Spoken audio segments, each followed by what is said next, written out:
In the heart of a city that never sleeps, where everyone knows everyone, there lives a cat. But this isn't just any cat. This is him, the one they all whisper about. See that swagger? That too cool for school stride? That's his signature. He moves through the crowded streets like he owns them, a solitary figure in a world of noise and chatter. The local legend, the urban myth, the walking enigma. They say his heart is 2 sizes too small, that he's got ice in his veins and a stare that could freeze hot coffee. This is the coldest cat in town, or at least, that's what everyone thinks. He's built a reputation brick by icy brick, a fortress of solitude that no one dares to approach. His expression is a permanent, unreadable mask. No smiles, no waves, just a steady forward momentum. The whispers follow him like a shadow. "There he goes," a mouse might squeak to his friend. "Don't look him in the eye," a bird might chirp from a lamppost. He's the main character in a story he never asked to be written, the villain in a play where he just wants to get to the grocery store. But reputations are sticky things, aren't they? Once they're on you, they're hard to peel off. And his? It's practically super glued. Oh, and speak of the devil. Here's a perfect example. A classic case of cat being cold, Exhibit A. You see this poor dog? Having the worst day. Maybe he's late for a job interview. Maybe those are his life's work, his magnum opus, now scattered across the grimy pavement like confetti at a sad parade. He's flustered, embarrassed, a whirlwind of pause and panic. And our guy? The cat? He sees it all. A quick glance, a flicker of something? Nope, nothing. He just keeps walking. Doesn't offer a paw, doesn't stop, doesn't even slow down. It's like the dog and his paper-based tragedy are nothing more than a minor glitch in the scenery. Wow. Just wow. So cold. The wind cruelly snatches a few pages, sending them dancing down the street, and the dog looks on, completely defeated. The cat is already a block away, not a single backward glance. If you were looking for proof of his heartlessness, you just got a front row seat. The jury is in, and the verdict is guilty. Guilty of being a total jerk. But hold on. Rewind the tape. What was that? Let's zoom in, enhance the image. After turning the corner, when he's sure the coast is clear and the court of public opinion has adjourned, he circles back. He moves with a stealthy grace, a shadow in the alleyways. And there, under the bench where the dog is now nursing a scraped knee, something appears. A tiny, perfectly packed first aid box. It slides into view, a silent offering. The cat doesn't wait for a thank you. He doesn't stick around to be seen. He just leaves it there and vanishes back into the urban jungle. Wait. Did he just help? My whole narrative is crumbling. Was that an act of kindness? Or did he just drop his lunchbox? No, that's definitely a little red cross on the side. This doesn't fit the profile. It's an anomaly, a data point that messes up the entire graph. What is going on here? Okay, let's not get ahead of ourselves. Maybe the first aid kit was a fluke, a moment of weakness. Because look, here we are again, Exhibit B. A little rabbit, crying her eyes out on a park bench. Maybe she lost her favorite carrot. Maybe her best friend was mean to her, who knows? The point is, she's the picture of sadness. Big, wobbly tears, a quivering nose, the whole 9 yards. And our feline protagonist? He walks by, takes one look at this display of raw emotion, and gives the most epic, theatrical eye roll you've ever seen. It's a full 360-degree rotation of pure, unadulterated annoyance. He doesn't say a word, just lets his eyes scream, "Ugh, feelings." And then, he's gone. He just walks away, leaving the rabbit to her puddle of tears. Okay, I take it back. The first aid kit was definitely an accident. This guy is a walking, talking block of ice, a heart of stone. The defense rests. And yet, what is this? A few minutes pass. The rabbit is still sniffling, but then a gentle warmth touches her side. She looks over, and there it is. A steaming mug of what looks like the most delicious hot cocoa in the world, complete with a fluffy, heart-shaped marshmallow floating on top. The steam curls up into the air, a fragrant, chocolatey ghost. But where did it come from? It's like it just materialized out of thin air.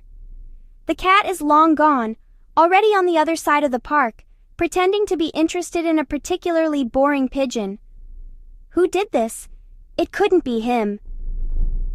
The guy who just performed an eye roll worthy of an Olympic medal? No way. And yet, who else could it be? A magical cocoa fairy? A benevolent ghost who loves comforting sad rabbits? The mystery deepens. This cat is a paradox, a walking contradiction wrapped in a cool jacket.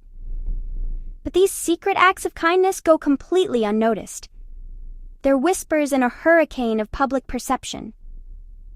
The official story, the one that gets passed around from mouse to moose, is set in stone. The narrative is simple and easy to digest. He's cold. He's aloof. He doesn't care. In the cafes, over lattes, they say, "Did you see him walk right past that crying rabbit?" At the bus stop, they mutter, "He wouldn't lift a paw to help anyone." The story grows with every telling, each person adding their own little flourish, their own piece of evidence to support the claim. He never smiles. He always eats lunch alone. I heard he doesn't even like cute puppy videos. Everyone is convinced. They've all made up their minds and there's no room for doubt or complexity. It's easier that way, isn't it? To put people in boxes. And his box is labeled, "Fragile, contains ice, do not approach." But what about when the audience is gone? When the curtains fall and he's all alone in his quiet apartment, away from the judging eyes and the constant whispers? What happens then? Well, let's take a peek. No cool jacket, no defensive posture, just a cat in his pajamas, scrolling on his phone like the rest of us. But nobody sees this. Nobody sees the screen. Let's get a closer look. It's not a game, it's not social media. It's his reminder list. And what's on it? Check on dog, scraped knee. Buy rabbit's favorite brand of cocoa, the one with the mini marshmallows. Call mom. Wait a minute. It's a list of caring, a secret ledger of kindness. Every cold shoulder, every eye roll was just the public-facing part of a much more complex operation. An operation run entirely by a soft heart hiding behind a wall of indifference. This isn't a cold cat. This is a secret agent of compassion. And sometimes the world doesn't allow for secrets. Sometimes a crisis hits, and there's no time for stealth or subtlety. Picture this: a sudden street mishap, a gust of wind, a toppled fruit stand, chaos erupts. Apples and oranges roll across the street like a biblical plague of produce. The crowd panics. Animals scream, they scatter, they run for cover as if the oranges are about to explode. It's every animal for themselves. But in the midst of the chaos, one figure moves against the tide. While everyone else is running away, he's running in. Jacket open, determination on his face. There's no hesitation, no second thought. He is the first to act, the first to move toward the problem, not away from it. In that split second, the mask is gone. There's no time to be cool, no time to be distant. There's only instinct, and his instinct is to help. And just like that, the entire street freezes. The panicked scattering stops. One by one, they turn and stare, their minds struggling to compute what they're seeing. The cat, the cold cat, is on his hands and knees, calmly gathering rolling apples. He's not making a big deal out of it, he's just doing it. The whispers die down, replaced by a stunned silence. You can practically see the loading icon spinning above their heads as they try to reconcile this image with the one they've held for so long. Their brains are short-circuiting. Wait, he actually cares? The cat who wouldn't even look at a crying rabbit is now preventing a citywide fruit roll-up disaster? It doesn't make sense. It's like seeing a fish ride a bicycle. It's like finding out the scariest monster in the movie is actually just really good at knitting. The shock is palpable. He solves the problem with a quiet, focused efficiency. No grand gestures, no heroic speeches, no posing for the cameras that aren't there. He just sees a problem and fixes it. He stacks the apples, corrals the oranges, and helps the vendor right his cart. And then, just as quickly as he sprang into action, he's done. He gives the vendor a tiny, almost imperceptible nod, a gesture so small you'd miss it if you blinked, and then he just walks away. He melts back into the crowd before anyone can process what happened, before the first thank you can even form on their lips. No show, just action. He doesn't want the credit.